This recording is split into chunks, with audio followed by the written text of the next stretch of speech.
Jazakallah ya Ustadz. Terima kasih.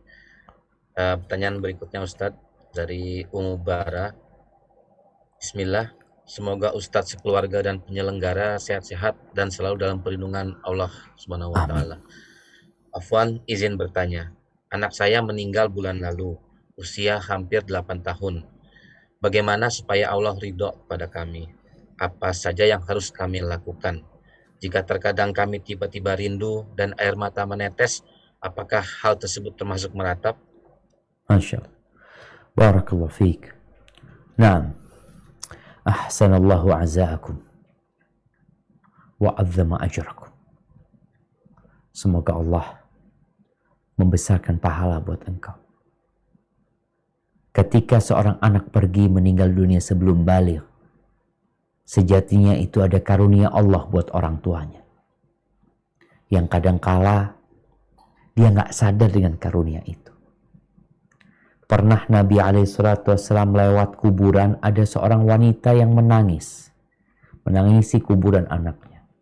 Maka Nabi SAW mengatakan kepada perempuan ini, isbiri wahtasibi, sabarlah engkau dan berharaplah pahala. Bersabar itu kan menahan diri. Berharap pahala, jadi kita jadi optimis. Perempuan ini marah. Dia mengatakan, ilaika anni fa innaka lam tusab bi musibati. Engkau sana engkau. Engkau belum dikasih musibah seperti musibahku. Ya udah, Nabi pergi. Perempuan ini nggak tahu kalau itu Nabi SAW. Akhirnya kasih tahu, Mak, itu Nabi SAW, kata dia. Oh, Nabi. Akhirnya dikejar Nabi sampai ke rumahnya. Dia minta maaf, ya Rasulullah, aku minta maaf ya Rasulullah, nggak tahu kalau itu engkau. Nabi SAW mengatakan kepada perempuan ini, innamas sabru inda sadmatil ula.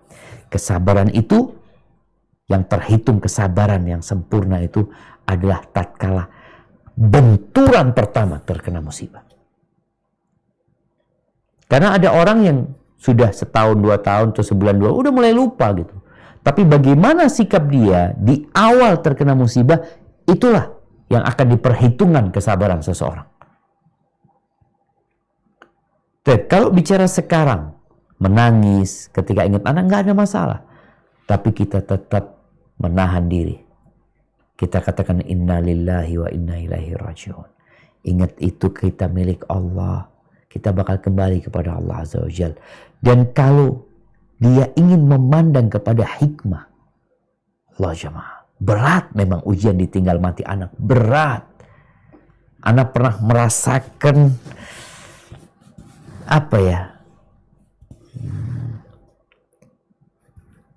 seperti diiris-iris.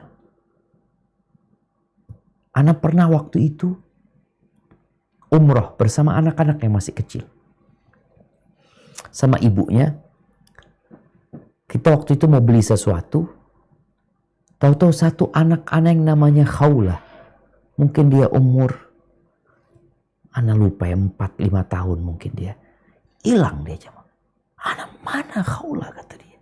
Loh, anak kira ikut abang. Jadi istri anak ngelihat, mikirnya ikut anak mikir anak-anak ikut ibunya.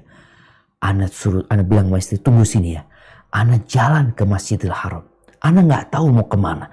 Tapi hati itu, ya Allah, kemana anak hamba ya Allah.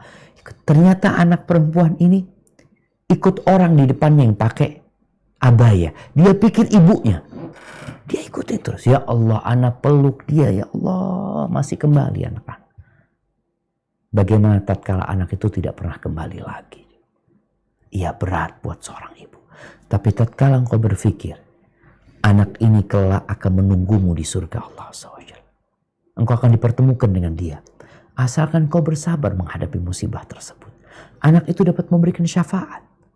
Bagaimana anak-anak kecil yang mati belum balik itu menunggu orang tuanya di pintu surga. Akan memberikan syafaat kepada orang tuanya. Jadi ketika datang kesedihan itu, ingatlah dengan besarnya rahmat Allah Azza wa Jalla. Ingatlah bahwa Allah lebih sayang sama kita daripada orang tua kita.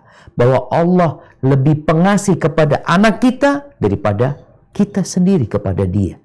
Dan ketika Allah mengambilnya, itu memang milik Allah. Allah mengambil miliknya, bukan milik kita yang diambil Allah Azza wa Jalla.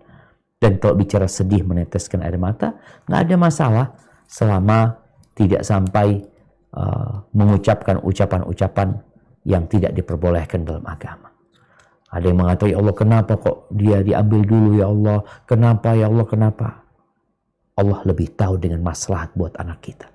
Dan anak kita telah keluar dari penjara dunia ini. Barakallahu fikum.